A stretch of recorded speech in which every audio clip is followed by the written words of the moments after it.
Here's your wrestling news for September 9th, 2022, and we're kicking off with AEW, and the saga of CM Punk and Ace Steel's fight with the Young Bucks and Kenny Omega has continued.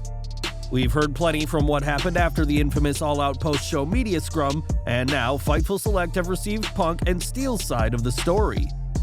In this interpretation of events, it's alleged that the Bucks approached Punk's locker room and pounded on the door, and when Punk didn't answer, they kicked the door down. Fightful also noted that Omega didn't seem nearly as upset as initially believed, according to the sources close to Steel and Punk. Steel's wife was reportedly in the room with a broken foot, and Steel told people that's what set him off, and these sources confirmed that Steel threw chairs and bit Omega, as previously learned. Steel claimed that he was just looking out for his wife in the fight, which is said to have been very long.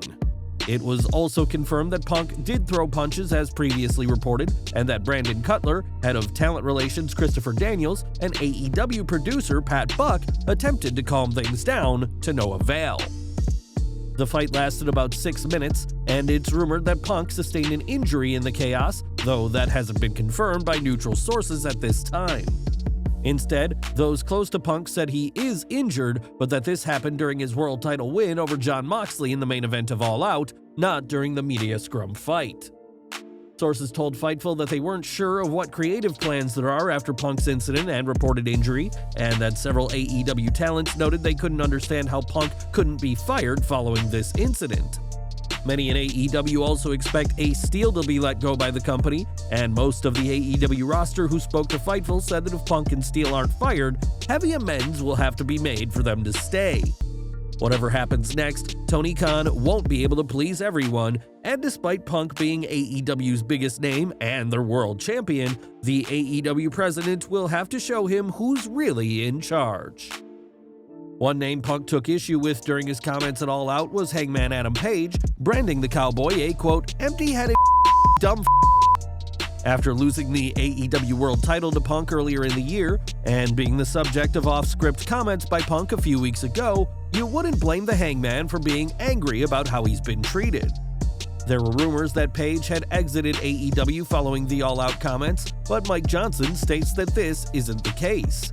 Instead, Page is considered an integral part of AEW, and there's no reason for him to leave the company over unsavory remarks by the two-time world champion. It's worth stating that Adam Page has been with AEW since the start, and plans for him to become world champion, which happened last November, were reportedly in the works since the company's early days.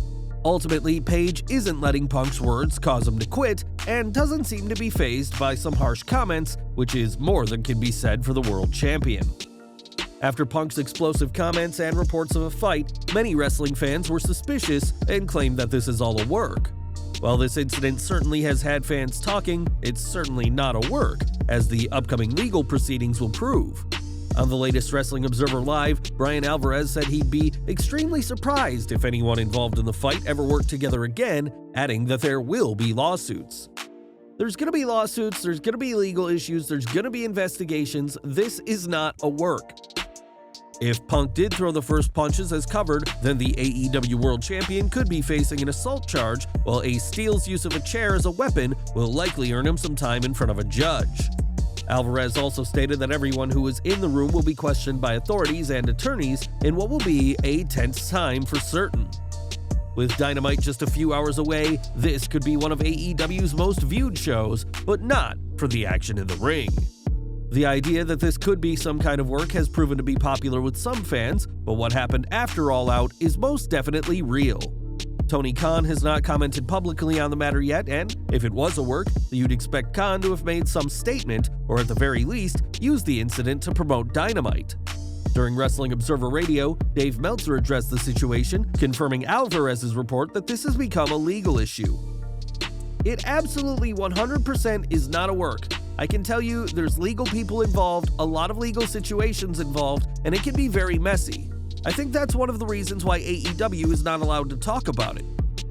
Punk has been branded as selfish and arrogant by some in AEW, as general consensus is that he was in the wrong for what happened, and the AEW World Champion's next big fight may come within a courtroom.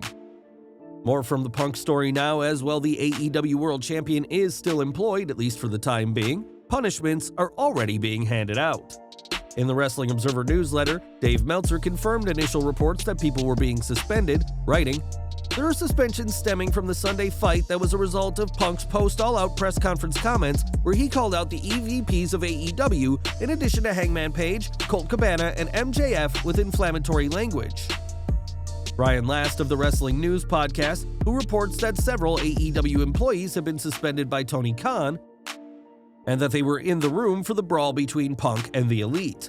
There's no word on who exactly has been suspended, so it's possible that Punk himself may not make it to tonight's episode of AEW Dynamite. It was also noted that later in the night, Punk and Kenny Omega tried to talk things out, but that their conversation was not believed to have been fruitful. After building up a great product and loyal fan base, the honeymoon period is well and truly over for Tony Khan, and time will tell who appears on tonight's Dynamite, and more importantly, who isn't on the show. CM Punk's tirade after All Out wasn't the only notable part of the weekend for AEW, as the pay-per-view also saw the return of MJF. Entering the casino ladder match in a mask, MJF would win the bout and only revealed himself after the main event when Punk had become champion. According to Sean Ross Sapp, the AEW locker room is sympathizing with MJF as his big return has been overshadowed by what happened after All Out. There is some sympathy as it relates to MJF's return for some, but everyone was generally left in the dark regarding MJF's status for months and said it mirrored that of Punk winning the title in Vegas and Wardlow beating him, but everyone speaking about MJF. Those we spoke to had not heard of any heat between MJF and Punk prior to Punk basically mentioning MJF as one of the stubborn kids he had to work with. MJF now has an AEW World Championship match to his name, but after 3 months away, his comeback to TV is barely being talked about because of the reigning champion.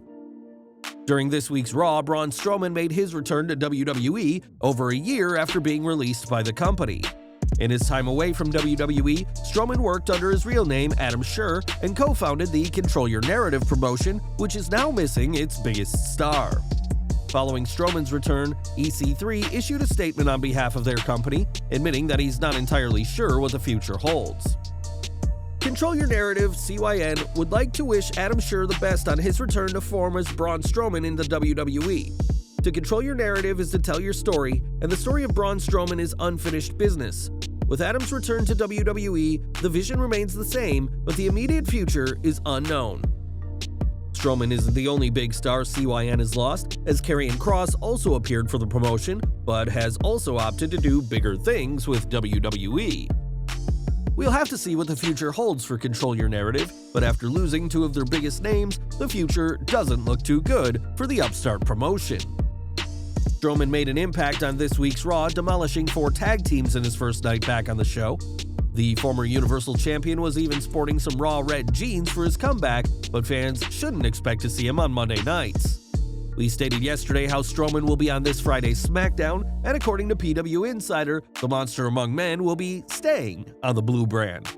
The report adds that Strowman will also be presented as a babyface moving forward, which could put him in line for a shot at the undisputed WWE Universal Champion Roman Reigns.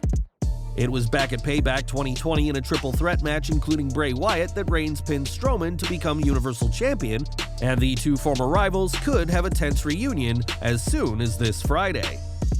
Strowman could soon be in line for a shot at the undisputed WWE Universal Championship, but he probably won't be the next person to step up to Roman Reigns. Reigns has no shortage of potential opponents hungry for a shot against him, and it appears that his next opponent will be coming from Raw. While speaking during Raw Talk, Kevin Owens made it clear that he's not finished with the Tribal Chief, saying, "My goal is the same as I stated a few weeks ago. I want to be a champion in WWE again. There are a lot of titles I'm gunning for all of them. Correct me if I'm wrong, but you're usually not on Raw, you're SmackDown gal. Okay, are you going to be at SmackDown this week? If you see Roman Reigns, can you do me a favor? Can you remind him that he owes me? You got it? I appreciate that." With Reigns not expected to wrestle Extreme Rules, it looks like Owens will be facing the head of the table at either Crown Jewel or Survivor Series, and only time will tell if the prize fighter is the one to dethrone him. More from AEW as Alex Reynolds may be out for a considerable amount of time, as he left All Out on crutches. During Wrestling Observer Radio, Dave Meltzer addressed the injury, saying that it isn't too serious, but it may take time for Reynolds to fully heal. Ruby Soho is also said to have suffered a broken nose on the All Out buy-in pre-show, while Christian Cage went into All Out with an arm injury, hence why his match was so short. Reynolds, Preston Vance, and John Silver defeated House of Black in the quarterfinals of the AEW World Trios Championship, and while Adam Page replaced Vance due to an injury, it may be a while before Alex Reynolds is back in the ring. Now, we previously noted that Malakai Black has requested his release from AEW, a request that was turned down by Tony Khan. During the infamous All Out media scrum, Tony Khan refused to comment on Black teasing leaving AEW as he took a bow to the fans, blew a kiss to the crowd, and hugged his House of Black teammates. EW Insider reports that Black is believed to be taking a break not just from AEW, but all of wrestling, as he has pulled himself from a booking against Impact World Tag Team Champion Matt Taven at the NEW event in Niles, Ohio. Black is also no longer listed on the official AEW website roster page, though others in the House of Black, Brody King and Buddy Matthews, are still present. When news broke of Black wanting out of AEW, it was said that a personal situation was weighing heavily on him, one that has the former NXT champion considering a permanent break from wrestling. Whether Black's hiatus is indeed permanent, only time will tell, but for now, it appears his time with AEW is at an end. When Ronda Rousey returned to WWE this past January, the former UFC fighter was instantly inserted into the SmackDown Women's title picture, having won the Dirty Woman Royal Rumble match. Rousey remained in the title picture as either challenger or champion up until SummerSlam, but has spent the past month feuding with WWE official Adam Pearce. While speaking on her YouTube gaming stream, Rousey discussed not being in the title picture and said that she doesn't really need to be involved. I feel like I don't need it. I've been liking my non-title run because Roddy Piper never really needed the titles to make him great, you know? And I enjoy not having all my stories be dependent on the title, and also just having more storylines out there for the women, so everything for the women almost always involves the title, and a lot of the men have non-title storylines all the time. And so I am happy to take some non-title storylines just to give more storylines to the women total, you know? Rousey spent almost her entire first run in WWE as Raw Women's Champion, so not being a champion or even in the title picture is a big change for her. For much of his career, Roddy Piper didn't have a title, as his natural charisma meant a championship wasn't needed for his stories, and the baddest woman on the planet is happy to follow in her hero's footsteps. And we're ending with more from Raw, as the show didn't end when the cameras stopped rolling. During the show, United States Champion Bobby Lashley defended his title against The Miz in a steel cage match, though the A-lister would come up short thanks to Dexter Lumis hiding under the ring. After the show went off the air, Lumis came out and hoisted The Miz on his shoulders and took him to the backstage area, and who knows what he did with him.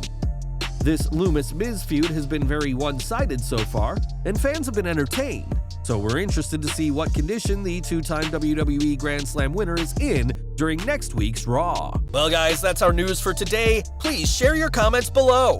Also hit the like button, subscribe to our channel, and hit the bell icon to receive all notifications. And as always, thanks for watching.